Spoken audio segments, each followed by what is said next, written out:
of a paper of Gregory Klein's. That will not take place. He already presented in one of the online sessions yesterday. And then, in the program, 2 rooms have been confused. The Van Hille-kamer and the Mackenzie-kamer. I will read it. The session, Good Life in Times of Corona, with Kroesbergen, Meijers, Tromp, Van der Meulen, Bakker, is in the Van Hille-kamer. And Religious Cultures, with Van den Toren, in this case Benno van den Toren, Josiasse and Mombo, is in the Mackenzie. So, do know where to go. And it is right in the program at a glance, but it is... And then the time of the paper session of that second one, Van den Toren, Josiasse and Mombo, that is incorrect because it would be at the same time as the keynote. It's just a mistake. That must also be 15 to 16:45. So that will be the last round of the sessions, the paper sessions. And then I hope we can connect with Ellen Boesak. And I ask you, if you are on the Wi-Fi of this church, then to get off that Wi-Fi, because it might then take too much power, and then it will not be strong enough to have a smooth emission. Yeah, okay. And there is a mic here in front, and this is in order that Ellen Boesak can also see us when we ask questions. So if you have a question after the lecture, and also Erika, I will also ask you. No, you can stand here. I think you can stand here. Am I visible for you, Ellen Boesak? I think I know. Good afternoon.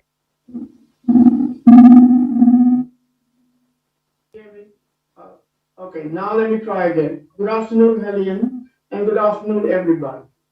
Good afternoon.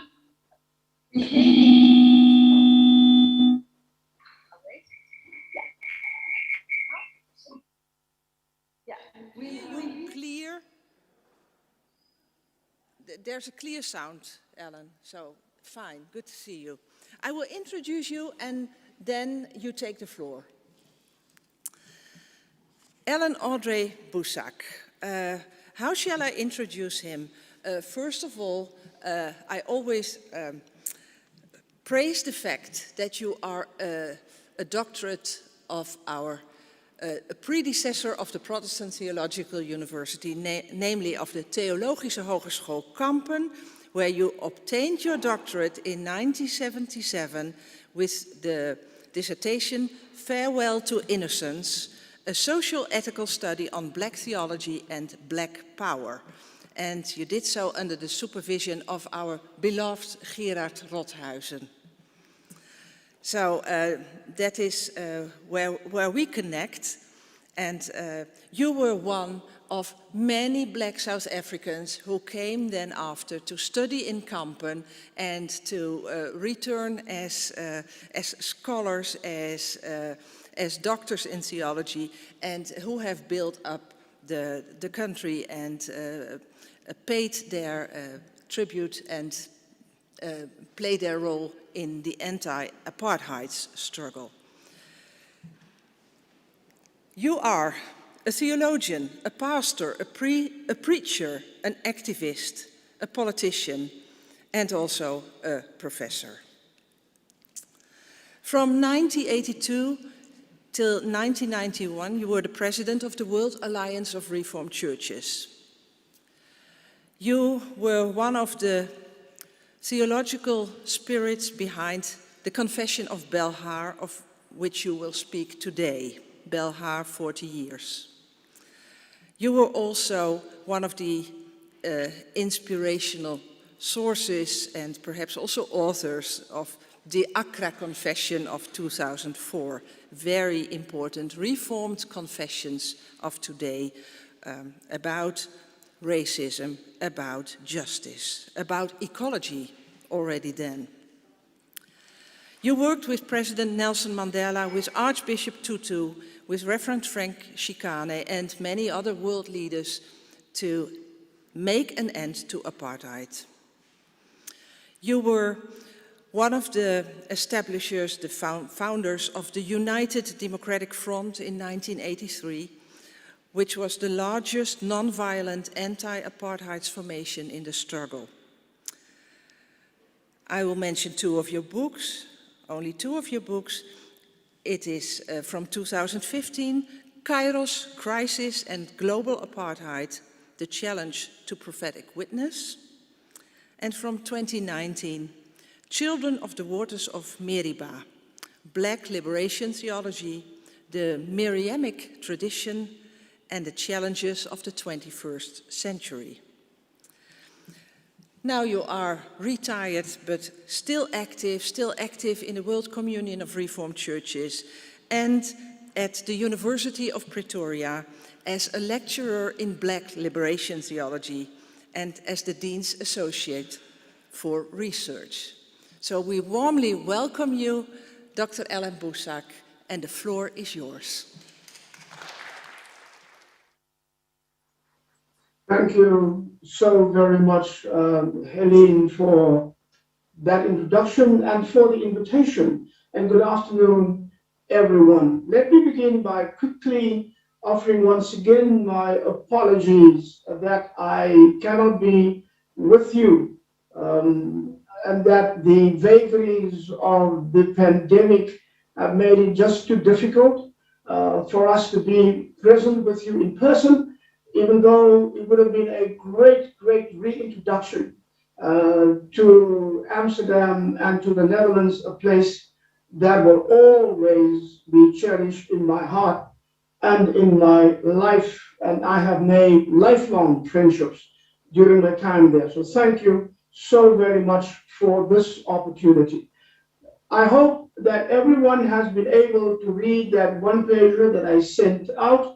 And I thank Jesse the Brain for making sure that everyone got it, just to make sure that you understand where I am coming from when I speak about negotiating good life in times of crisis. So let me begin. I have titled my paper, Belhar at 40, Between the Politics of Manufactured Contentment and the Hope for Life Abundant. In 1982, in the midst of the darkest times of our struggle against apartheid, my denomination, the Dutch Reformed Mission Church in South Africa, approved a new confession, the Confession of Belhar, in 1986, in the midst of a declared state of emergency, giving the state security apparatus, the police and the army free rein, political impunity and judicial preemptive amnesty. Synod adopted this confession as a fourth standard for the church. For the purposes of this paper, I will take 1982 as our point of the reference. The main pillars of the confession are our unity in Christ, the justice demanded by God, the reconciliation wrought by Christ, and the Lordship of Jesus Christ. These four things. For my church, the South African and indeed the global ecumenical community, it was a Pentecostal moment, a moment of wind and fire, of revelation and exposure, of prophetic clarity, prophetic boldness, and prophetic challenge. As with the crowds on the day of Pentecost, we stood amazed and astonished in awe of what the Spirit of God can do in times such as ours. Those were times of crisis and calamity. Between 1982 and 1986, the 1976 revolution ripened, and then came the first declared state of emergency. And during that time, more than 40,000 activists were in detention without trial. Almost 40% of those children under 18, more than 10,000 were women.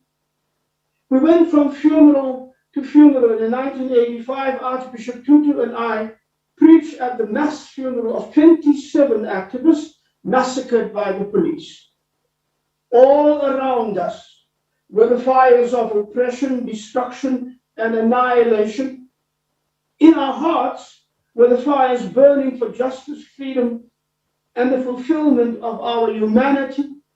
Underneath our feet was the scorched earth of struggle against godless powers and all-consuming evil. But ahead of us, beyond the horizon, but calling and beckoning, was the river with living waters of life-giving hope. For us, the Confession of Belhar was more than simply a document, however much of theological and church historical importance.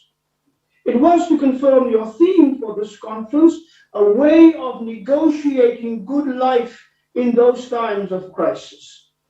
In the midst of all that confusion of faith-denying heresies and devastating realities, could Belhar, for oppressed, distraught, and disoriented people of faith, be the defining, sustaining presence to help us negotiate our way to a life beyond the horrors of oppression and dehumanization, to that life abundant that Jesus has promised.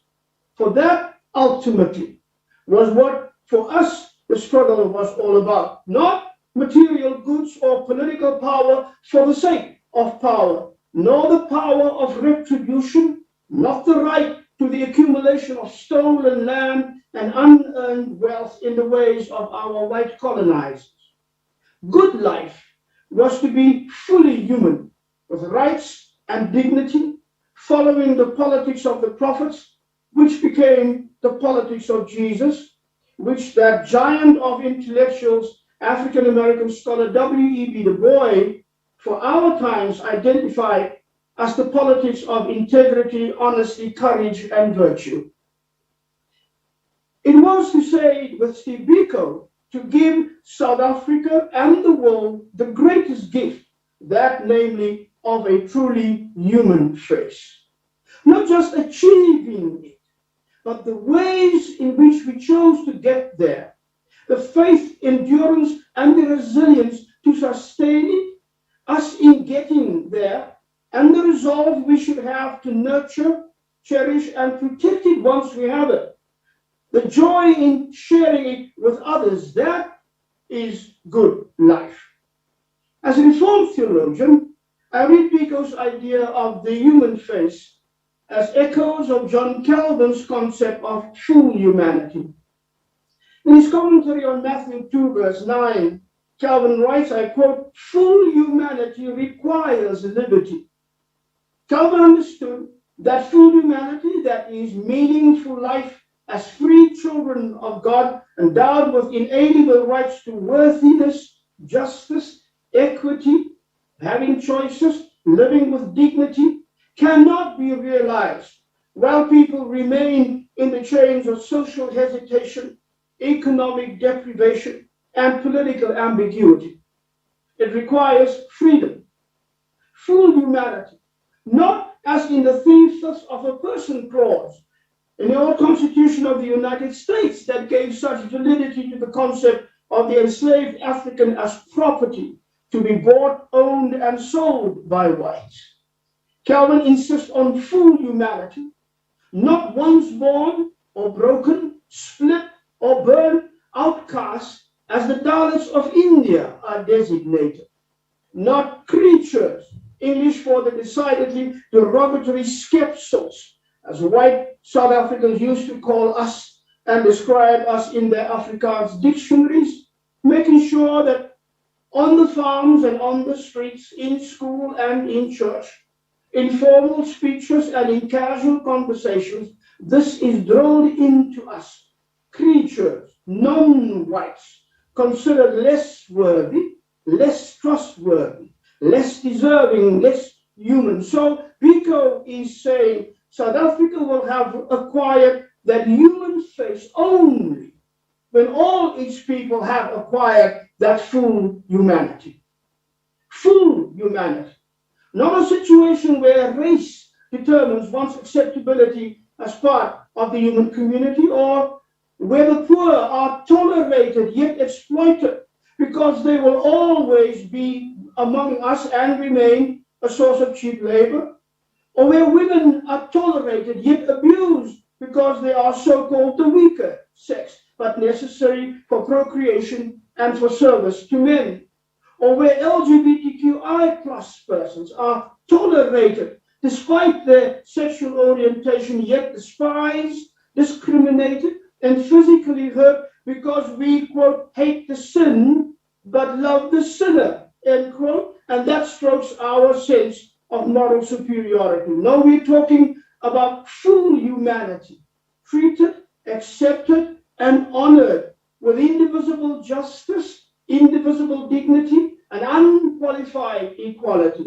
Full humanity, a life not ruled, poisoned, or destroyed by fear, which Biko called a soul-destroying force. However, full humanity, is John Calvin's firm conviction, requires freedom, requires, that is, demands, not desires, not merely longed for or requested, and certainly not begged for. If this is the case, it means struggle. For full humanity does not flourish in situations of oppression, of injustice, discrimination, dehumanization, and indignity. Furthermore, this is the result of a freedom defined by the oppressed and the powerless themselves, not the scraps that are thrown from the tables of the privileged who think that their power justifies their sacralized hegemony. So the quest for true humanity is inextricable from the struggles for justice, dignity, equity, and freedom. And that is why, on numerous occasions, John Calvin speaks of tyranny, that is, political oppression, economic exploitation, and dehumanization through unjust laws and practices as totally unacceptable, as a rebellion against God, a denial of the rights of the powerless, and a denigration of the rights of God. Consequently, Calvin also insists that not to rise up in resistance against that oppression is cowardice.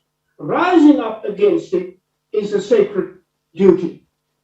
To be called and to be willing to participate in that struggle for the sake of the oppressed is good life.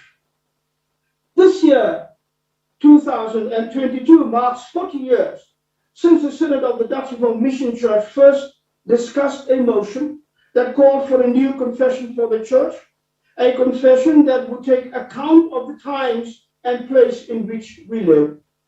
Motion was adopted, the confession written and approved, and 4 years later, in 1986, after approval by congregations and presbyteries, became the fourth confession of our church, the first Reformed confession from Africa. Such a confession would take account of the peculiar situation of South Africa, which is history of invasions by Christians, projects of imperialism and colonialism driven by Christians, plundering, dispossessing, exterminating our people, and all executed in the name of God, then followed by apartheid. Simultaneously, the confession would hold us accountable. Apartheid was a system of racial oppression expressly grounded in Christianity, based on the Bible, giving rise to and upheld and justified by a theological and biblical construct called the theology of apartheid. And unique in all of these ways, apartheid posed challenges to the Church of Jesus Christ in South Africa just as unique. How was the question that most crucially challenged our faith? Shall we confess Jesus Christ as Lord in this situation? How shall we confront the forces of an unnameable evil perpetrated in the name of Christ? How shall we witness in the name of the gospel when the gospel itself was both the instrument and the justification of the oppression, exploitation, and misery of our people at the hands of people who also claim to call Jesus Christ Lord? How shall the church respond to the cries of the poor and the oppressed when we know that John Calvin was right, that the cries of the oppressed for justice, freedom, and dignity are cries from the very heart of God? It is then, Calvin taught us, as if God hears God's self when the oppressed cry out, "How long?" Seeing the struggles of our people against the injustices of a system, rightly labeled a crime against humanity, how shall the church join that struggle for justice that full humanity requires? And in the midst of it all, how shall the church give account of the hope that is within us, so as to give voice to the voiceless, power to the powerless, and hope to the hopeless? How shall we find the refuge in God when God's self has become the refuge of the thief, the plunderer, and the genocider? How shall we sing, "Yahweh is our rock," when the rock is not the rock of salvation that mercifully redeems, but the rock that mercilessly crushes? At the heart of the confession is what we confess about God. We believe, the confession says, that God has revealed God's self as the one who wishes to bring about justice and peace on earth, that in a world full of injustice and enmity, God is in a special way the God of the destitute, the poor, and the wrong, and that God calls the church to follow God in this, that God brings justice to the oppressed, gives bread to the hungry, that God frees the prisoners and restores sight to the blind, that God is the savior of the downtrodden, the protector of the stranger, the help of orphans and widows, the one who blocks the path of the ungodly, that the church must therefore stand by people in any form of suffering and need, and that the church must witness against and strive against any form of injustice, so that justice may roll down like waters and righteousness like a mighty stream, and that the church as the possession of God should stand where God stands, namely against injustice and with the wrong. Succinctly put, Belhar thus confesses God's radical, indivisible justice, God's radical, indivisible equality, God's radical, indivisible inclusivity, and God's radical, indivisible solidarity. So while Belhar came into being in apartheid South Africa, the confession itself rises above and reaches far beyond racism and apartheid, beyond the crises caused by those realities. In the midst of and into the present crises of the world and the church are faced with and trying to grapple with. Belhar was birthed into a situation that for the black oppressed in every conceivable way denied the existence of such a thing as good life. Imperialism and colonialism were exactly what Frantz Fanon called them, a quote, virtual apocalypse visited upon the oppressed and colonized peoples of the world.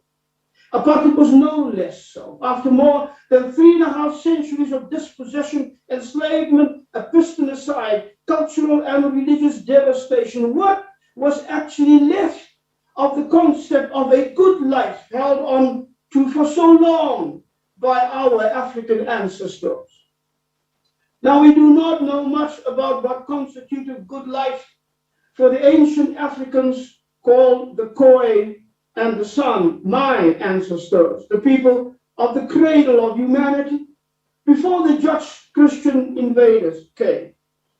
From what we can reconstruct, however, it was a life deeply and intimately connected with their gods, with the cosmos, the sky with its sun, moon, and stars, the symbiotic relationship with the earth and all of God's creatures that lived in it, without whom the humans were nothing, because the relationships were everything. And that is why they call themselves Khoi, sometimes Kun or Khoi, which does not mean men among men, as some people have surmised. The closer and better translation is people amongst people. It is not the macho braggadocio that is accented. It is the interdependent humanness that counts. In what history records as a long oration, in 1799, Khoi leader Klaas Stierman addressed British General T.B. van der Leur and his cohort of troops and colonizers. Klaas Stierman spoke of the invasion by the Dutch, recalled the quote, calamities of the Khoi under the yoke of the Boers, the injustices in first depriving them of their country and then forcing their offspring into slavery, unquote. Stierman spoke of the cruel treatment at every slight occasion, such that it became unbearable. And Stierman offered a solution to the British. Quote, restore back to us the country of which our fathers were deprived, despoiled by the Dutch, and we have nothing more to ask, end quote. Now, in a series of lectures last year on Black liberation theology in South Africa, in Cape Town, I recalled Klaas Stierman, and I'm referring specifically to lecture 4, which I titled with a quote from Steve Biko, "No nation can win a struggle without faith." And I was struck again by the significance of the land and the connection with the earth that the Khoi leader stressed in his address to the white colonizers. It testified to a deep spirituality of struggle, a strain that has never left us. The return of the land, and we will have nothing more to ask, is in my view not a minimalist demand, and perhaps Stierman knew also enough by that time to know that the colonialists, the Dutch or the British, would never give up this beautiful and bountiful land they coveted with all their hardened hearts and setting eyes upon it, certainly not without a fight. It shows rather the absolute primacy of land for the indigenous peoples. Return of the land is, in Stierman's eyes, the only durable solution. And here is why. And it is not about ownership in the sense which the Europeans brought with them to Africa. It is the knowledge that the land and the people are one, that the land is a mother that feeds, provides, and nurtures, and that one treats one mother with love and reverence. It is knowing that the history and the stories of the people are the stories of the land. Live with them on the land, shall return to the land. The land nurtures in her bosom these stories about their gods and their beliefs, their ways of life and their relationship with the cosmos and with each other. How they follow the sun at its rising and at its setting. How and why they converse with the stars and how they seek guidance from the ancestors. All these are shared with the land as they sit around the fires and share them with their children. The land is the custodian of the innermost being of the people, and the people are the custodians of the land. That is the primal symbiotic reciprocity of our sense of belonging. It is with that sensitivity that one also works the land. One does not own the land. One belongs to the land. And that is why one is obliged to share the land. When the land is returned, the implication is that the invader will be gone and the land and the people will be whole again. And Stierman says as much. When Stierman says, we will ask for nothing more, he means because to us the land is everything. And if we have the land, our symbiosis with the cosmos is restored. Our children shall have life and prosperity, and in future our wholeness will return. And then Stierman added this: has not God given plenty of grass roots and berries and grasshoppers for our use? And until the Dutch destroyed them an abundance of wild animals to hunt? And will they not return and multiply when these destroyers are gone? That is the good life destroyed. The good life longed for, the good life would no longer bring healing and wholeness. For that good life, the colonized Africans would go on to fight endless battles with the settler colonials for almost 200 years. And it is a battle that is just being revived. In all of these uneven struggles, outgunned and finally overpowered by the military might of the Europeans, they depended not only on their outmatched weapons, they depended heavily on their faith, something Klaas Stuurman, in calling upon the gods of the Khoi, made crystal clear that day as he spoke to the white colonizers.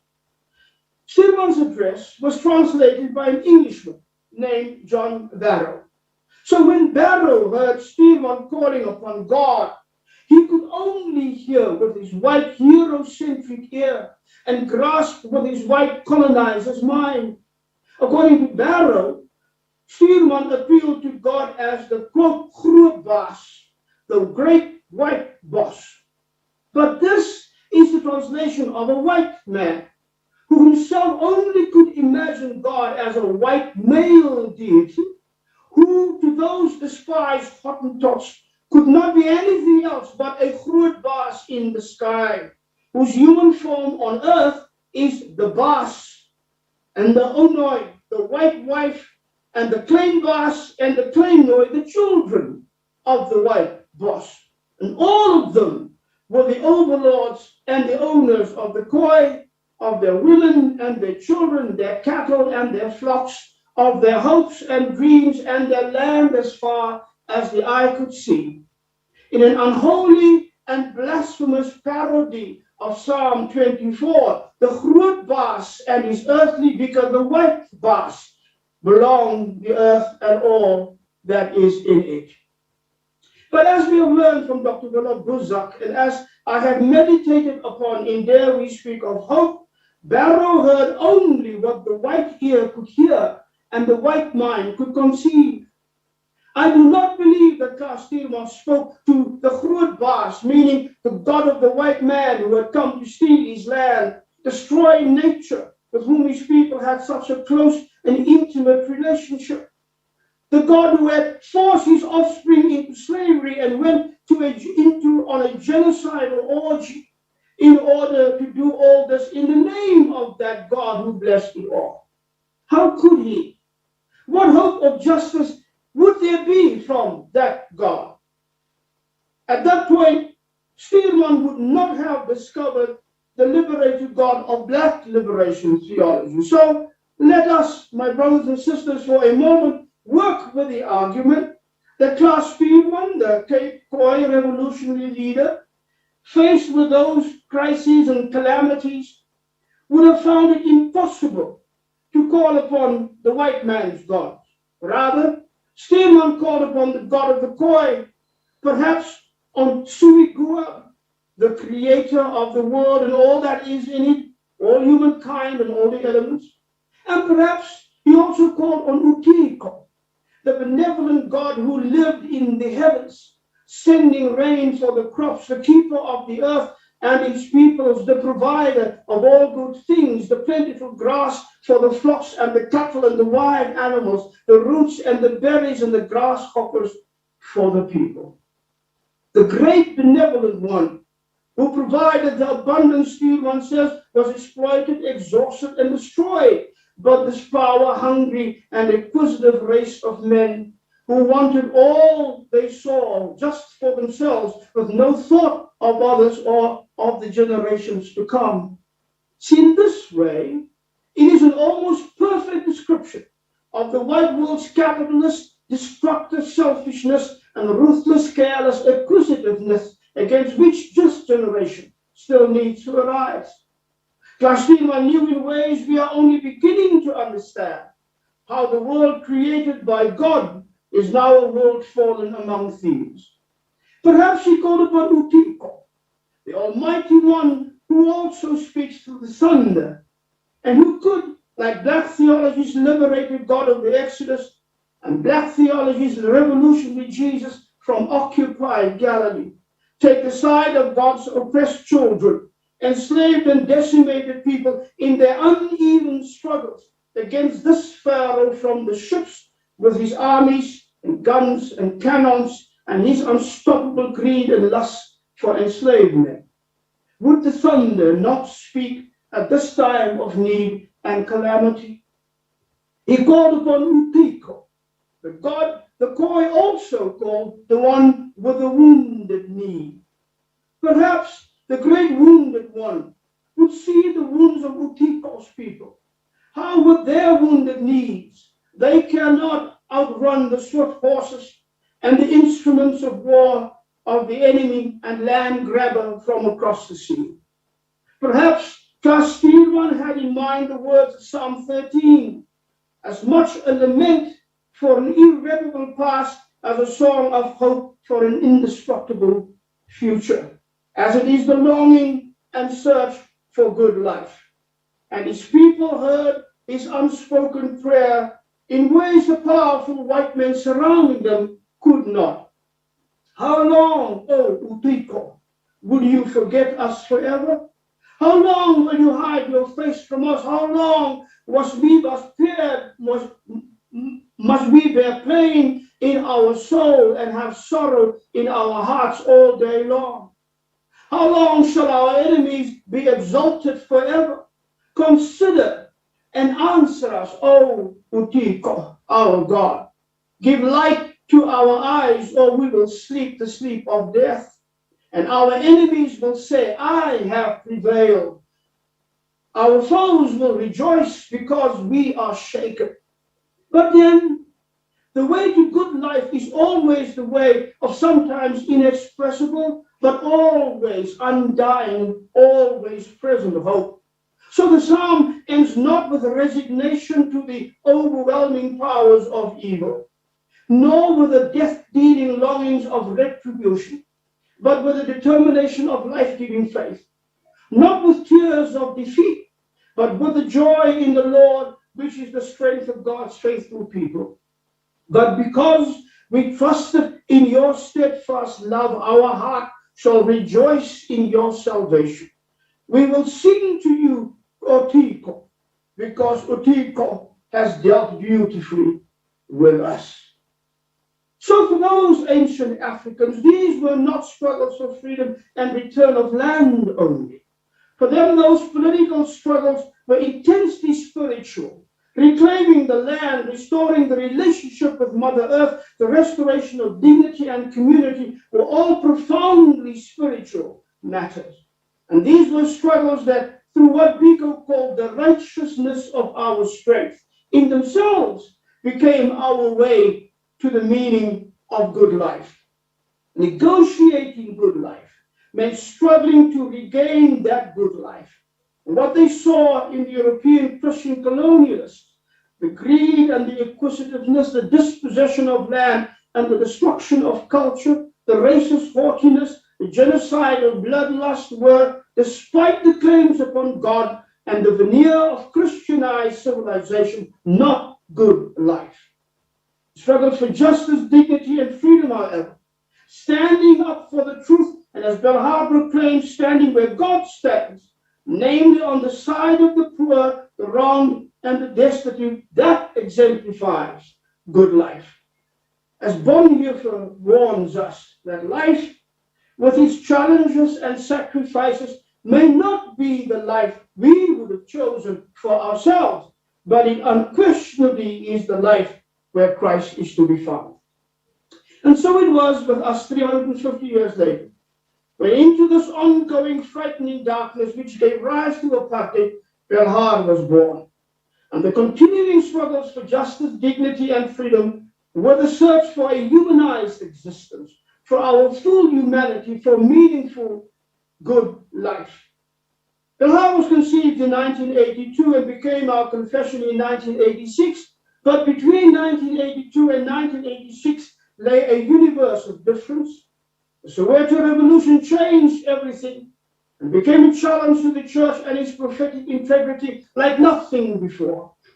That challenge became so inescapable because it came to us in the resistance led by our children, in the articulation of the dreams, hopes, and aspirations of our children by our children, by the demands of justice from the mouths of our children, and by the blood shed by our children. When from 1976 on, the students crowded our chapel services on the campus of the University of the Western Cape, where I was student pastor, they came to renew their faith, that faith without which Biko said no nation can win a struggle. They came to strengthen their resolve, to find the courage to face the dogs and the guns and the tear gas, to find the strength for the frightening loneliness of prison, for the horrors of torture, for the possibility of death. They also came to find some reason not to give up hope, to discover anew why a life of self-sacrificial love is good life. Belhar was not yet words on paper then, but it already was a living, breathing testimony of good life to the forces of apartheid, to the church and to the world. And now 40 years later, in a post-1994 South African society, Belhar continues to define still today who and what we are, our understanding of the demands of the scriptures, our response to the realities of the world we live in, our obedience to Christ in terms of the great global challenges facing the church today. All this to determine the presence of God and our place in the revolutions for justice, freedom, and dignity going on in the world today, to keep straight the path that leads to good life. Belhar comes from oppressed communities who themselves were bereft of voice, yet chosen by God to speak truth to power, with no name in the street, as the book of Job so poignantly calls the wretched of the earth. Yet they dare to name God in the sanctuary as well as in the public square, in the inner prayer room as well as in the streets of protest and confrontation for the sake of justice and freedom. They, the powerless, discovered a power within. They spoke with authority because they lived with authenticity, embodying the meaning of good life amongst devastation. Not commissioned by the powerful for the legitimation of earthly power, Belhar places earthly power under the critique of heaven and earth, the critique of the outraged God and the suffering people. In his words, pulsates a life lived not under the protection of the throne, but in the shadow of the cross. In its birth, its continued life, in its prophetic presence, and its insistence upon God's radical, indivisible justice, God's radical, indivisible inequality, and God's radical, indivisible inclusivity. As we have seen again and again these past 40 years, Belhar is what the Apostle Paul in 1 Corinthians called a scandalon.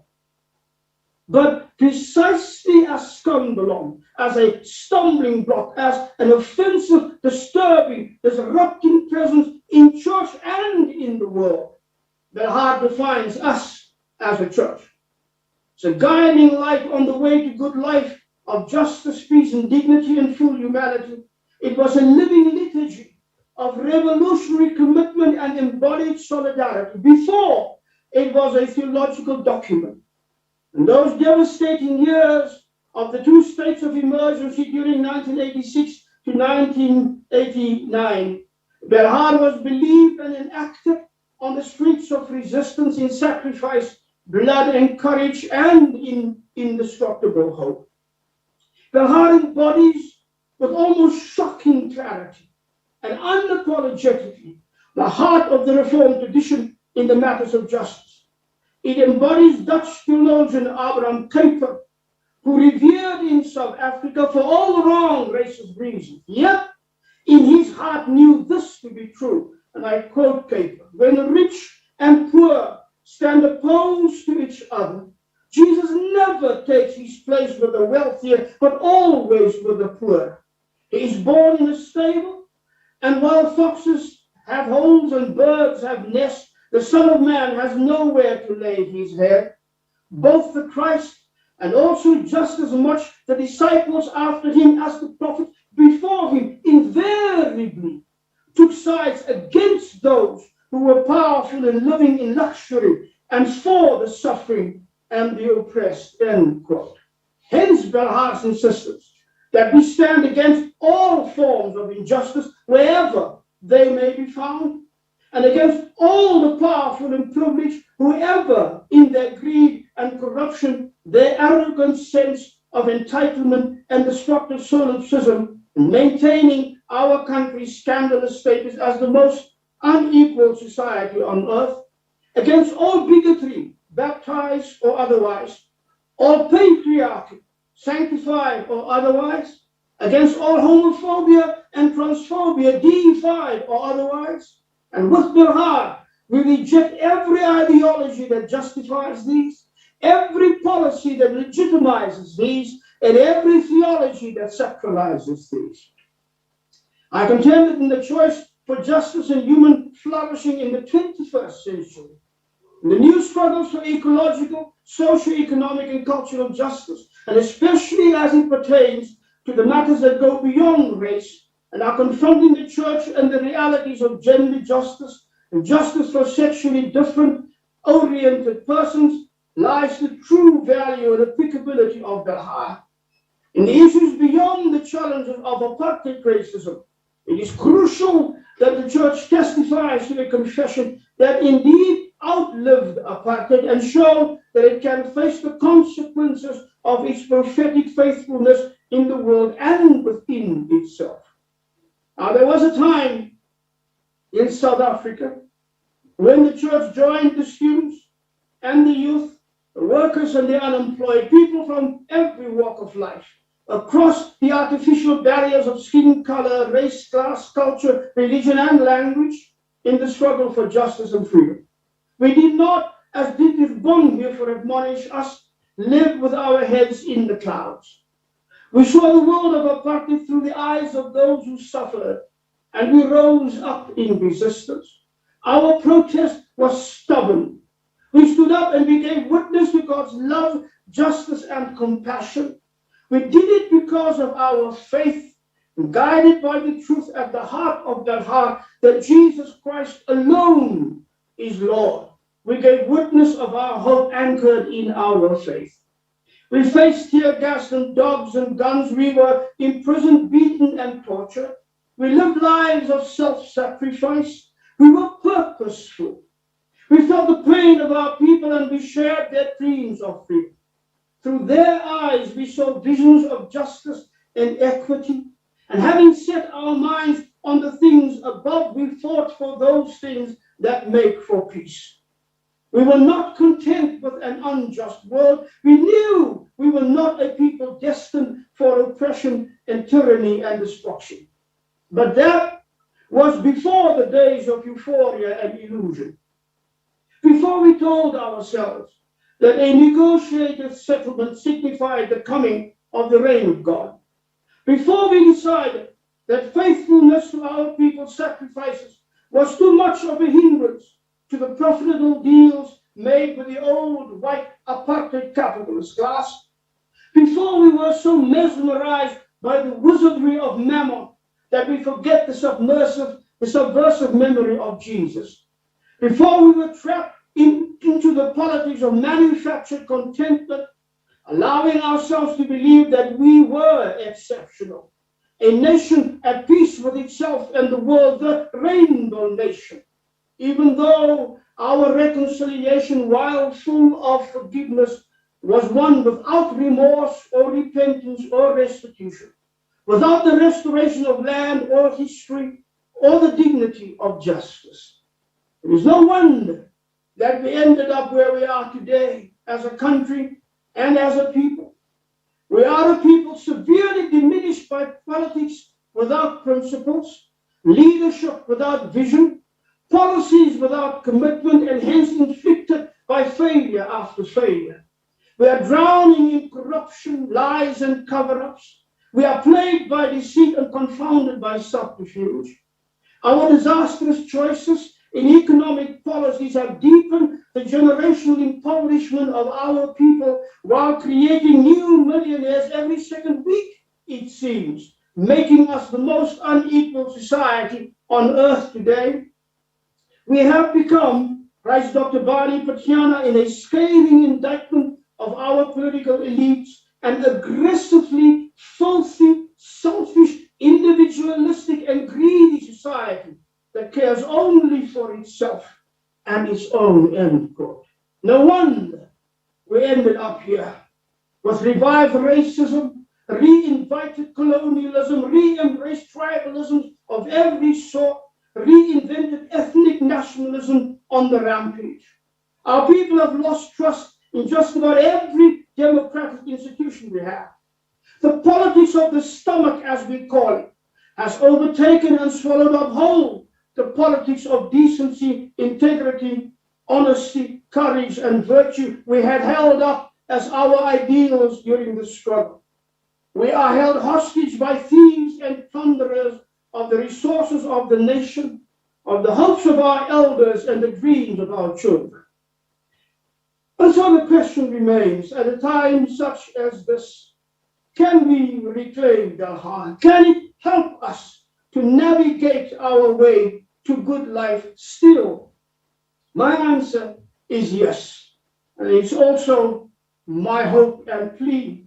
The church, Belhar proclaims, is the position of God. Jesus is Lord. And what does that mean for us?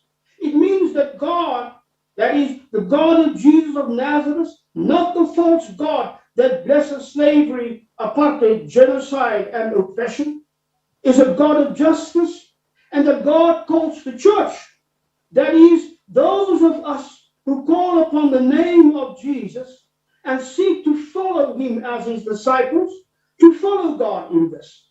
That the church must therefore stand by people in any form of suffering and need no excuses, no exceptions, no compromises, which means also that the church must witness against any form of injustice so that justice may roll down like waters and righteousness like a mighty stream. That the church as the possession of God, not the possession of the privileged and the powerful, the strong and the loudmouth, the arrogant and the self-satisfied, the cowardly and the indifferent, the prejudiced and the bigoted, should stand where God stands, namely against injustice and with the wrong. If we truly believe this and enact it, the angels in heaven will rejoice in our faithfulness and the world will be a different place. With Belhar's living testimony of our life and witness, staff upon which we learn as we walk the path of righteousness, as the voice calling for justice, we do not need letters of recommendation from those in positions of status and privilege and power. We do not need their approval. It is as the Apostle Paul says about the Corinthians, Belhar itself lived, loved, and enacted becomes the letter inscribed upon your hearts to be known and read by all humanity, written not in ink, but with the Spirit of the living God on the tablet, not on tablets of stone, but on tablets of the human heart.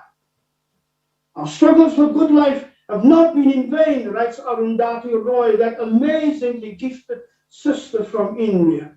We have won many battles already, she says, and must trust to find courage and hope in the fruits of our agency and our victories. Every step forward counts. I quote her, we have, she says, each in our own way, laid siege to empire. We may not have stopped it in its tracks yet, but we have stripped it down. We have made it drop its mask. We have forced it into the open. It now stands before us on the world stage in all its brutish, iniquitous nakedness, too ugly to behold its own reflection. And then, echoing the faith and the resilience of our ancestors, surrounding us like a cloud of witnesses, urging us on not to give up on what is good and right and righteous, Arundhati Roy writes, another world is not only possible, she is on her way.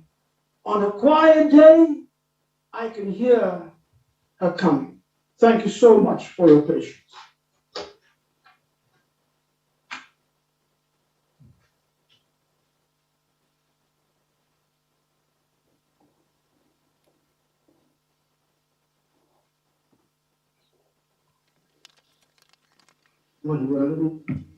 Dear Dr. Busak, too strong. Yeah, dear Dr. Busak, dear colleagues and friends, I am honored and proud to react to this inspiring and passionate lecture of Dr. Busak. Did you expect anything else from him? The fire was there and the fire is still burning. As a young journalist at the Dutch ecumenical broadcasting station Ecom, one of my first jobs was to interview Alan Busak. It was 1993, in the chaotic days before the end of apartheid. Dr. Busak was with the UDF fighting apartheid, and we had a studio line with South Africa. I was so intimidated to speak to him that I didn't hear a word of what he said. My chief editor had to whisper all the questions in my headphones while I was just in awe for the man who had greatly contributed to the change of heart in the Dutch churches. As the first black student from South Africa at one of the predecessors of the PTHU in Kampen, Alan Busak embodied the black voice from South Africa in the 70s, when the Dutch Protestant churches had only beginning to abandon their white perspective on apartheid. This time no one directs me behind the screens, so I will give my own perspective on the Confession of Belhar. At the opening of our conference, Aruna Gnadason talked about the political character of compassion. To me, the Confession of Belhar is an excellent example of this. I would like to explain this by pointing to an aspect of the confession which I think is crucial for the importance of Belhar beyond apartheid and beyond South Africa.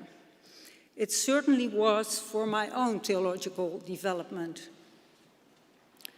Belhar did not only point to unity, reconciliation, and justice as being core to our faith, it stressed the importance of the visibility of those values in daily life.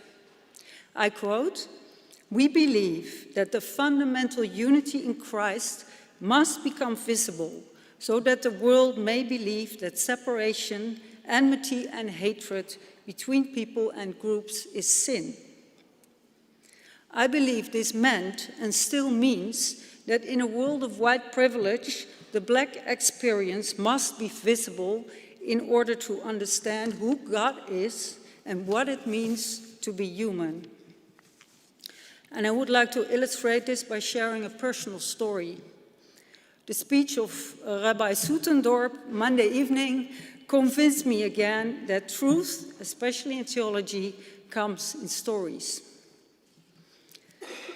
In 1977, a year after Alan Busak had defended his dissertation, Farewell to Innocence, I also lost my innocence. I was 11 years old, and we visited Auschwitz with my family. The camp was still very much intact those days. It felt as if it was just deserted.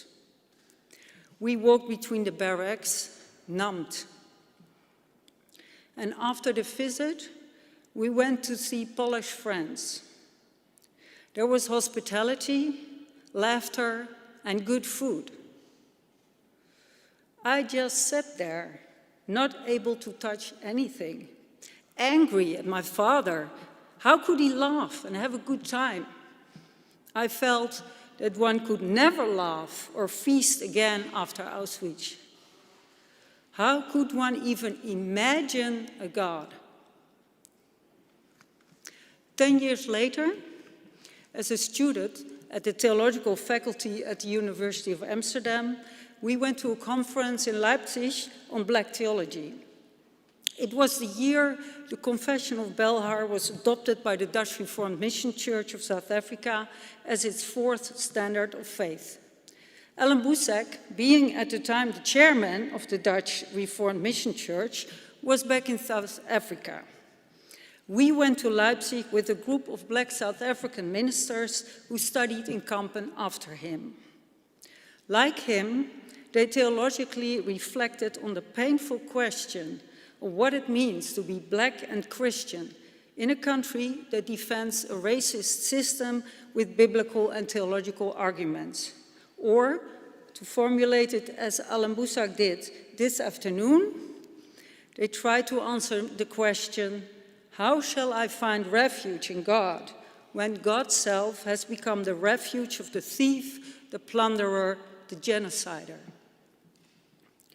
The insights of men like Mapone Twana, Weli Masamisa, Johnny Hardney and others were sometimes shocking to fellow theologians in Kampen.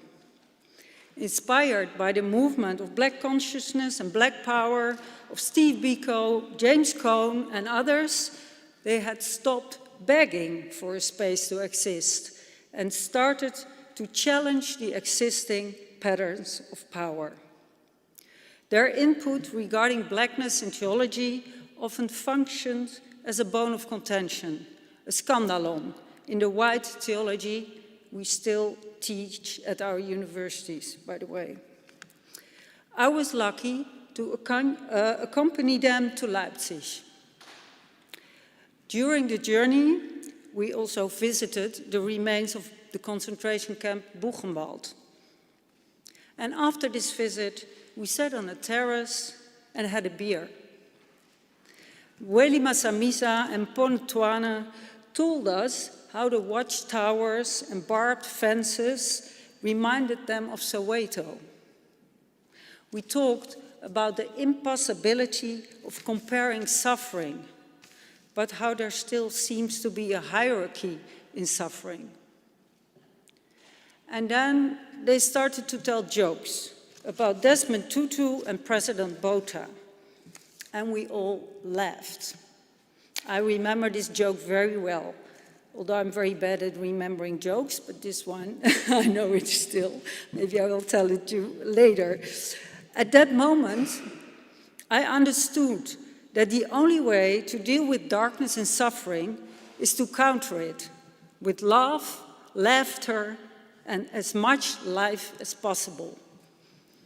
I understood that if God is life, if God is love, then the best place to encounter God is where people claim their humanity in the midst of injustice and suffering.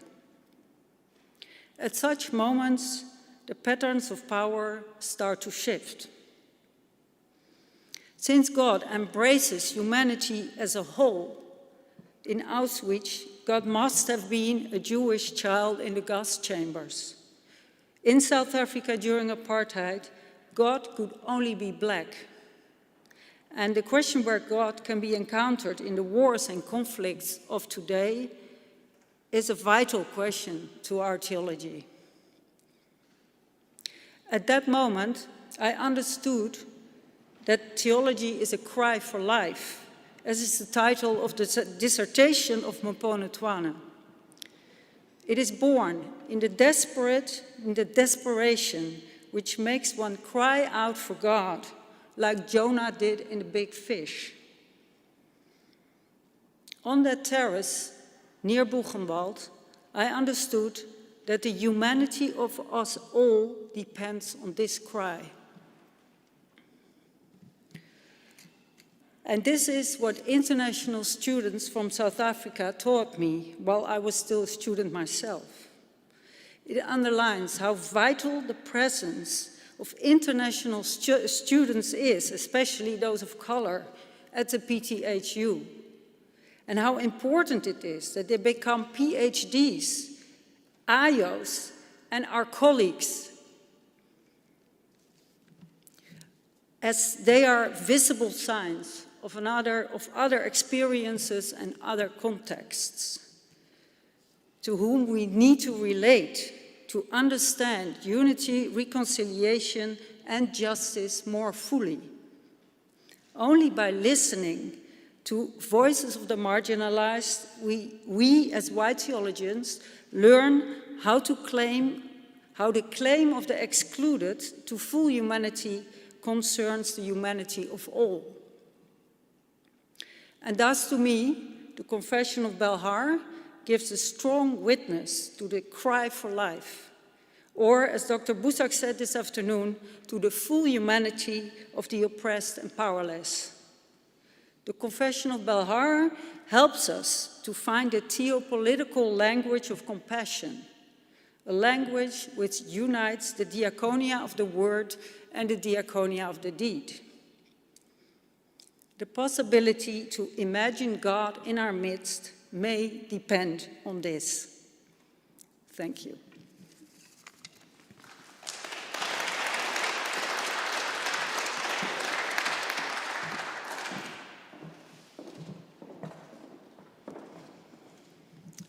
Thank you to both of you, Erika Meijers and Ellen Busak.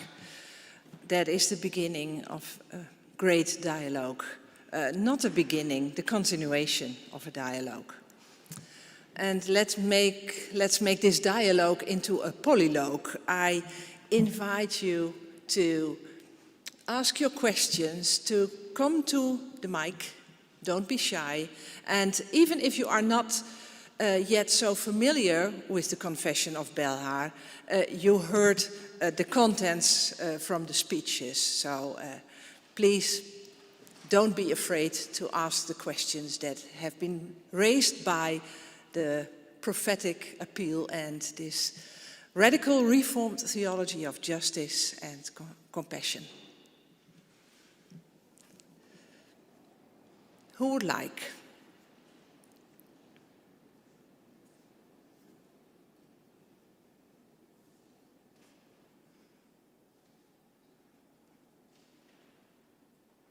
Or who would add her or his own story?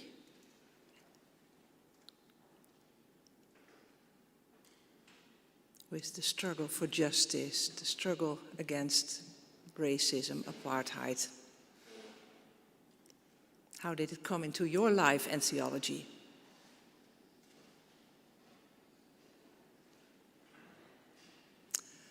Yeah, please. And will you say your name first? Lazarus Getimu. Yeah.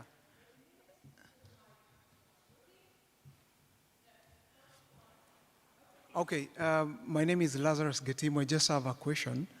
In Belhar Confession, Article 3, it talks about, Article 3 or 4, it talks about that God is a God of the destitute, the poor, and those people experiencing injustice, right? So how do you reconcile that to the fact that God is a God of, is a God for all of us? So that's my question, yeah.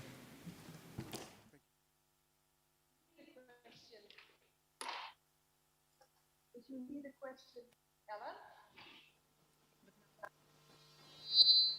Ellen? The sound is breaking up quite badly for some reason. And I can see on your side how those little bars in the corner, when they go yellow and red, and then the sound disappears. If someone would just put the gist of the question on in writing, then I will be able to respond or try to, please. So just the key words that I might know. Yeah. The question is put by our assistant Jesse in the chat, so you can read the question of Lazarus Gatumu.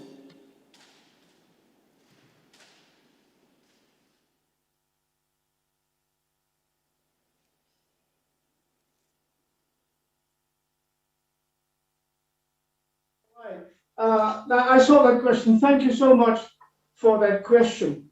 That is a question you must actually ask the Bible itself. Because one of the things that the Bible makes clear is that God is a God who welcomes all. God forgives everyone who comes in true repentance. God accepts all of us who come in order to right our lives and to change our lives. Like Jesus said to the rich man, You are most welcome to join me. Go and sell all your worldly goods, and then come and follow me. And so that is one thing. The other thing that is the indisputable thing from the very beginning is that the God that Israel confesses, from that first confession in Exodus chapter 15, where Miriam thinks about who God is, the God of the oppressed and the God who saves from slavery and who breaks the chains around God's people. That is a God that chooses. And every prophet after Miriam says the same thing. You got to do right by doing justice. God is the God of justice, and God chooses for the oppressed and for the destitute and for those who are marginalized and excluded and oppressed and so on and so on. And if we choose what God chooses, then we are with God. And so that is what Belhar is trying to say. It's also the heart of liberation theology. So we are saying that is the thing with God. Bonhoeffer found that out. That if he chooses for Jesus Christ, you choose for the destitute and the wrong and those not considered not worthy of life.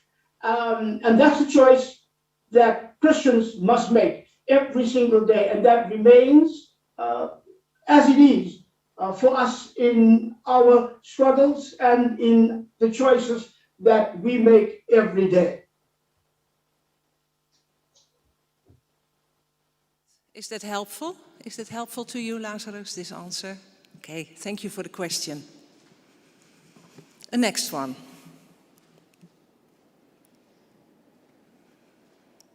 If not, I have a question in between.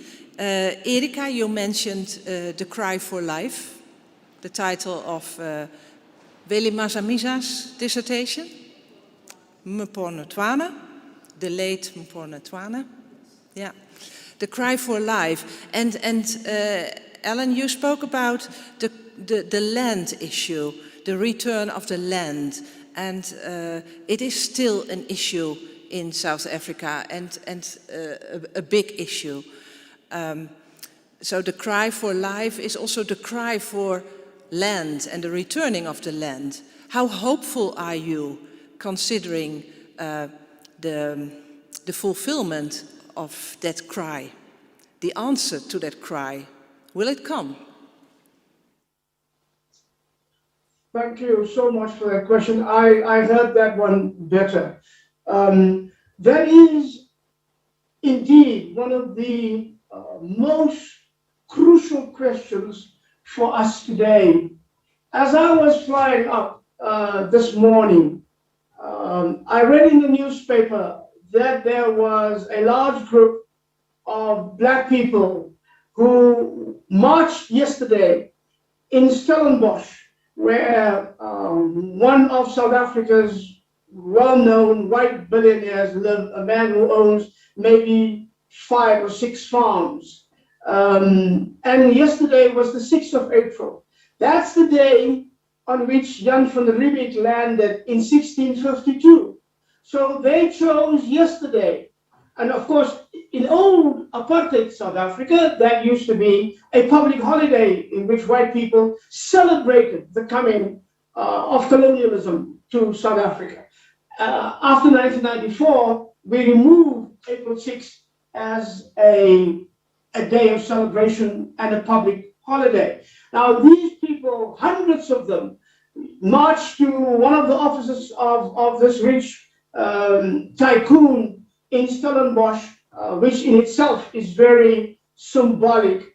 And their whole theme was, we declare from now on, we declare the 6th of April Land Day. The question of the return of the land has in the last 2-3 years become a very, very heated debate.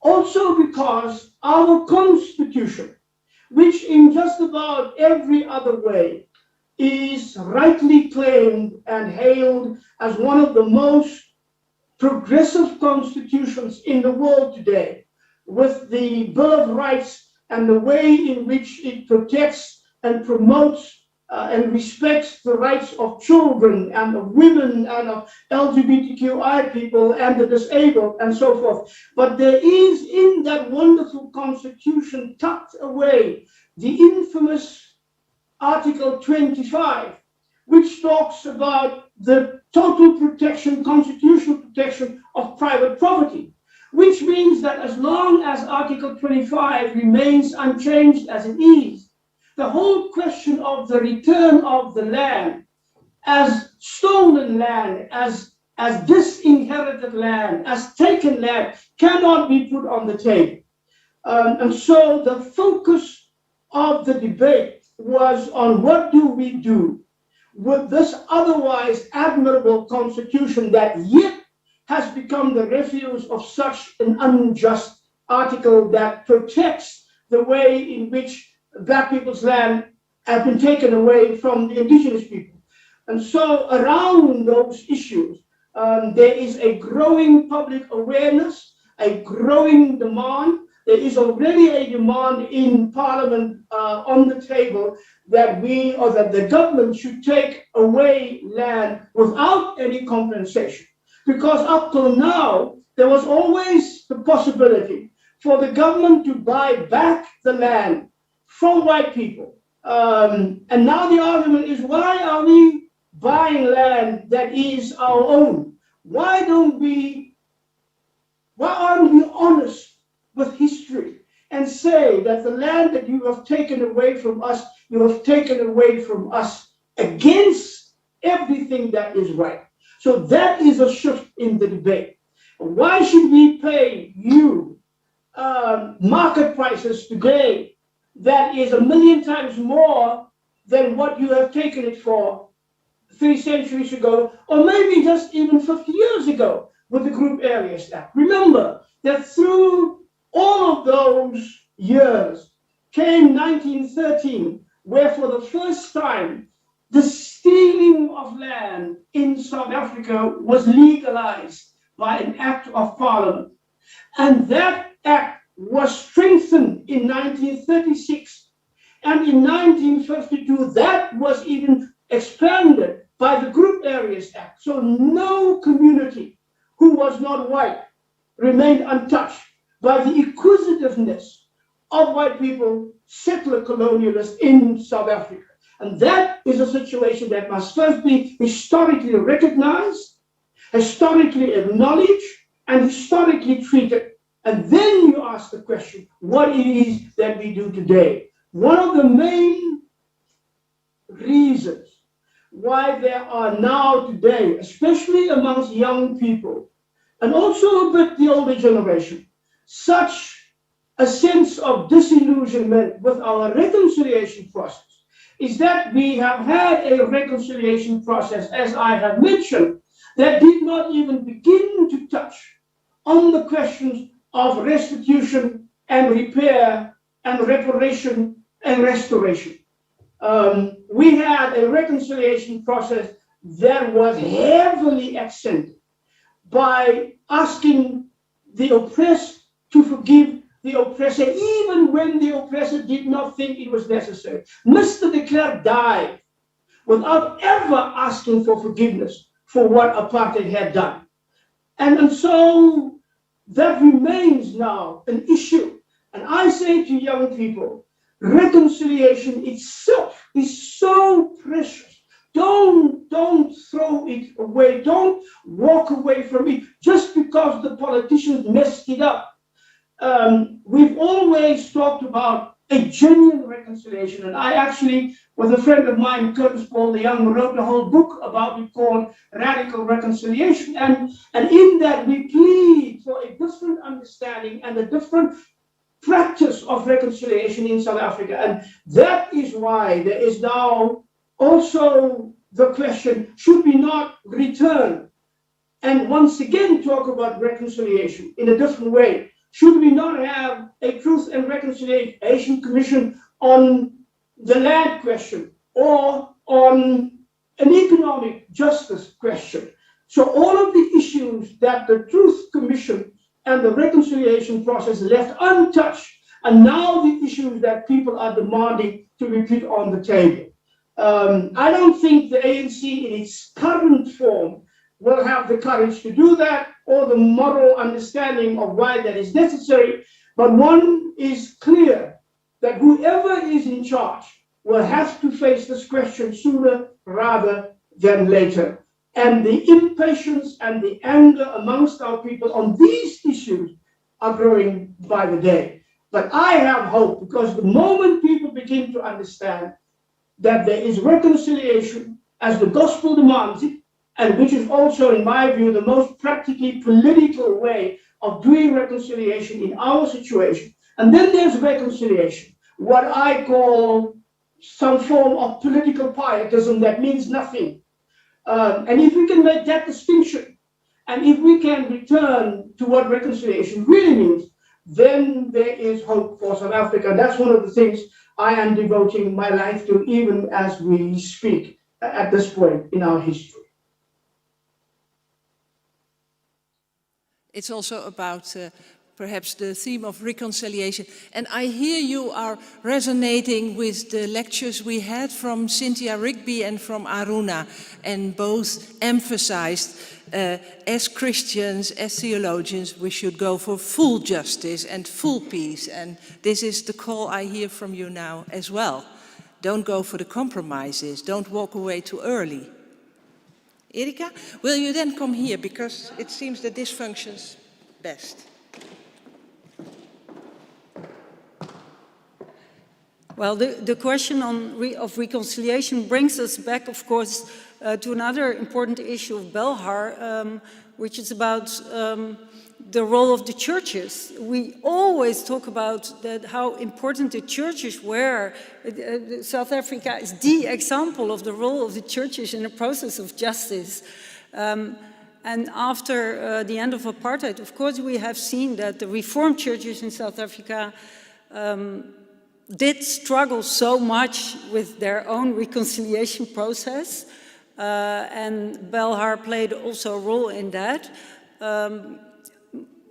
How do you see the role of the churches now? Should they not, instead of focusing on their own process of coming back together as one Reformed church, which is still also a difficult issue, of course, but maybe they should focus on the questions like land and contribute to that instead to their own internal issues? How do you look at that today? Thank you. I will answer that as best I can. I have referred to the role that the churches played in the struggle for freedom and justice in South Africa in the 1970s, especially in the 1980s. After 1994, it is fair to say that that prophetic church that we knew in the 2 decades before, because remember also during the 1960s, the church was completely silent, that church that we knew fell silent. We completely abdicated our role in society. We completely abdicated our prophetic presence in South African society. And there are a number of reasons for that. But one of the reasons is, I think, that we as a church became too complacent too soon. We really got trapped in our admiration for somebody like Nelson Mandela. That's why I speak of the politics of manufactured contentment. We were made content by the mere fact that the African National Congress, our liberation movement for almost 100 years, had come back and will now take up those ideals that the people held so dear, and will respect and honor the sacrifices the people have made. We almost assume automatically that would happen.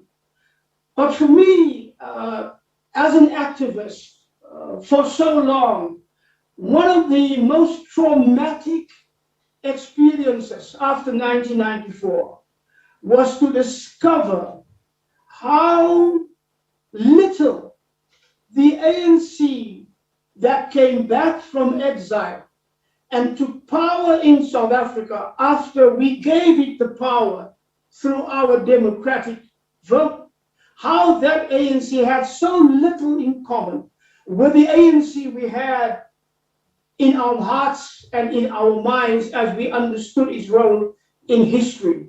There was a vast, vast gap between those two realities. And I think, and in Stroma, that we're still battling with, how come an organization can lose its nobility so quickly? We now begin to understand, now that we are 30 years away, and we can have a better distance and looking into those things less emotionally, we can understand how that happened. And we can then also analyze much better why it happened. And we know now that one of the reasons why that happened is that the African National Congress, even before the negotiation process in 1992-93, that even before that, they had already made secret deals with the old National Party capitalist establishment. That we understand. And that is a toxic thing that is running through our politics, and it's no wonder that we are where we are, as I've tried to make plain. Now, the church, it seems to me, did not understand that well enough. And so the church was too anxious to play the role of no longer in contention with government. I remember one of our famous bishops who, after 1994, said, now the church must lose its role of playing politics and must, quote, return to be the church again. I disagreed with that, and I think that is one reason why we are where we are. For our theology, there was almost a concerted move, both in the academy and in the church, to marginalize theology of liberation, because the argument was, we are now free, we don't need liberation anymore. We have all our rights, we have the government that we have chosen. So we now have to talk about theology of reconstruction, theology of rights, that kind of thing, theology within a democracy, but not a theology, while as our argument was, as long as the majority of our people remain mired in such poverty as ours, as long as they remain bereft of their voice and of their rights in real terms, as long as apartheid continues to exist in other guises, no longer on the statute books, but certainly in our economic policies, as long as our government makes choices for new liberal capitalism, which is guaranteed to exacerbate and to pile upon all the inequalities of the systems of before, then there is a liberation struggle still to be fought. Don't be fooled, we tried to say to the church, and we didn't hear that. So that's a problem. With a younger generation, now I am happy to say that is changing.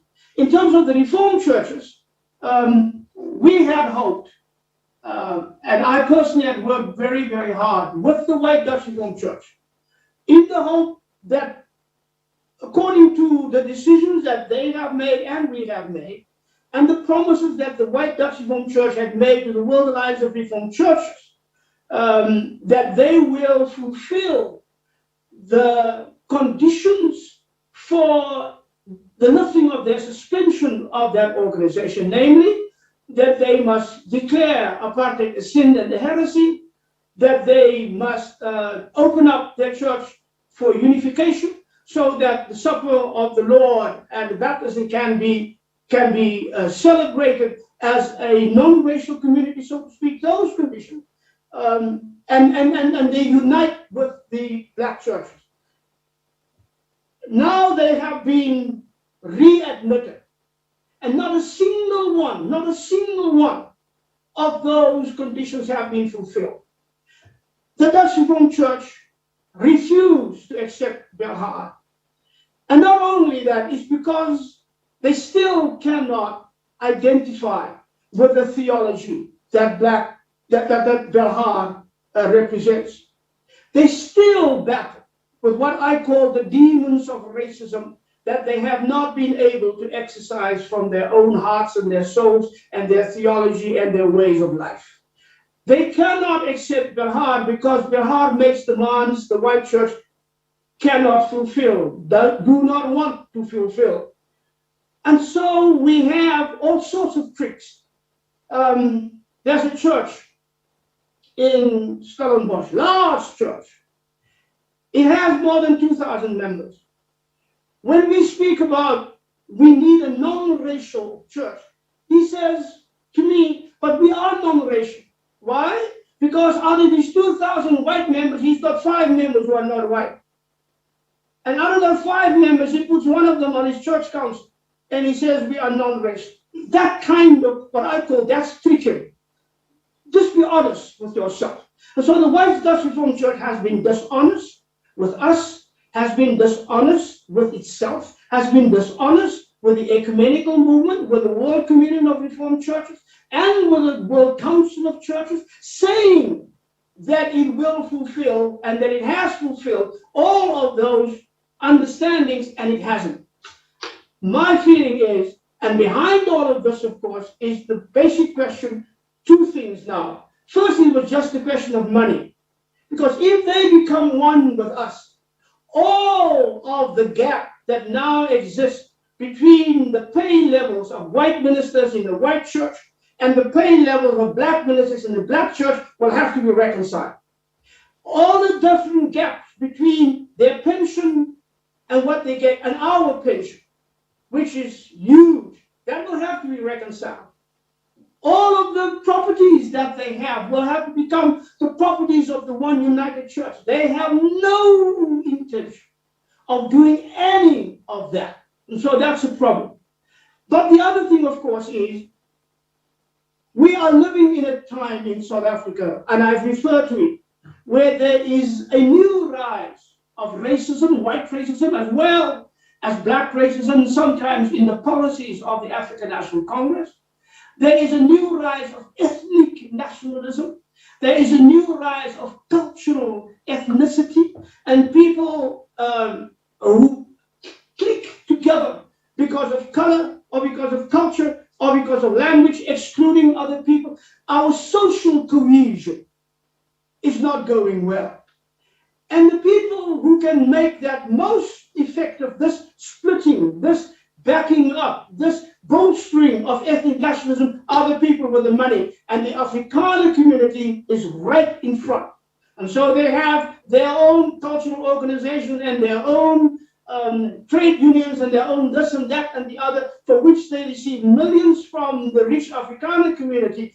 And it fosters a new disunity which is extraordinarily disturbing in South African society. And the White Dutch Reformed Church, in my view, has taken a backseat on all of this. It's not giving a witness, it's not giving guidance, it's not giving leadership in any way whatsoever. And my own church, the United Reformed Church in South Africa, has at the same time. Do you hear me now?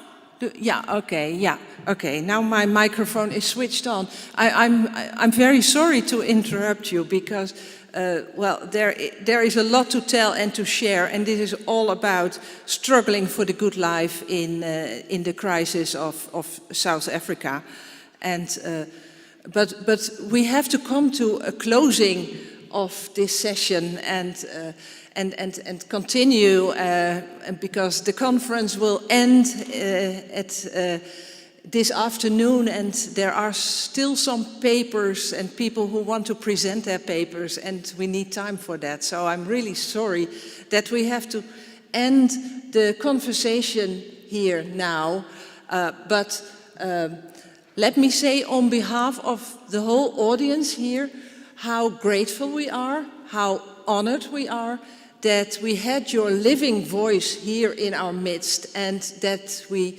saw your passionate, embodied theology and that you appealed to us so much to not going halfway with issues of justice, retribution, and sharing of power. Thank you very much. We wish you well, and sorry that you could not attend the conference live, but I think this was a very good second best. Thank you, and all the best.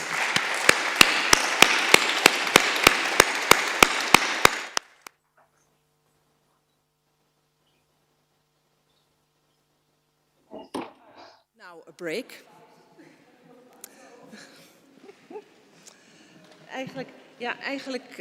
We zitten inderdaad nu later op het schema. Zullen we in koffie, thee nemen, 10 minuten. En dan kun je alvast met je koffie naar de papersessie toe gaan. Oh, hoe kom ik... we need a little break, 5 to 10 minutes. So please take coffee, tea, but then feel free to go with the coffee and tea to one of the rooms and there the presenters will be.